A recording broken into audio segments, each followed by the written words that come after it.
Hello and welcome to interest.co.nz. I'm Gareth Vaughan with 90 Seconds at 9am, brought to you in association with the BNZ, where we wrap up the major news events overnight in about 90 seconds, starting now.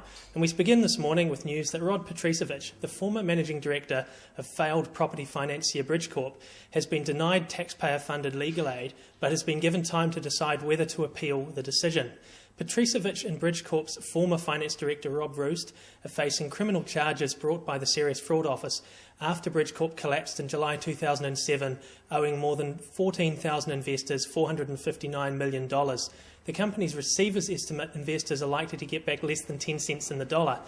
Petricevic, who authorities believe has money in a family trust, can apply to the Legal Aid Review Panel for a review of the decision not to grant him legal aid.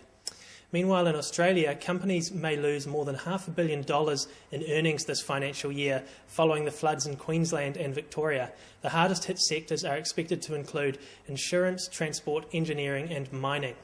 The Australian newspaper reports that analysts estimate the total cost to corporate earnings has already reached $431 million Australian dollars. And Goldman Sachs estimates the Queensland floods could place about $5 billion worth of mortgages and commercial loans at risk of default. Goldman says there could be defaults on 16,500 home loans worth about $4.1 billion in Queensland's southeast alone. It also estimates nearly 3,000 commercial loans worth $737 million might default. There are also estimates that property prices in Brisbane's riverside suburbs could slump by up to 50% following the floods.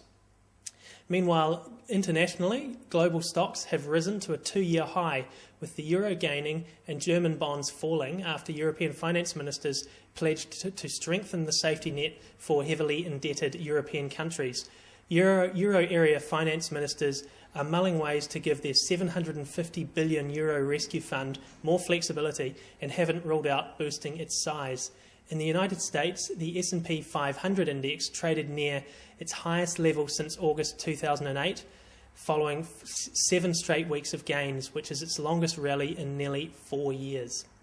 I'm Gareth Vaughan at interest.co.nz, and that's 90 at 9, brought to you in association with the BNZ.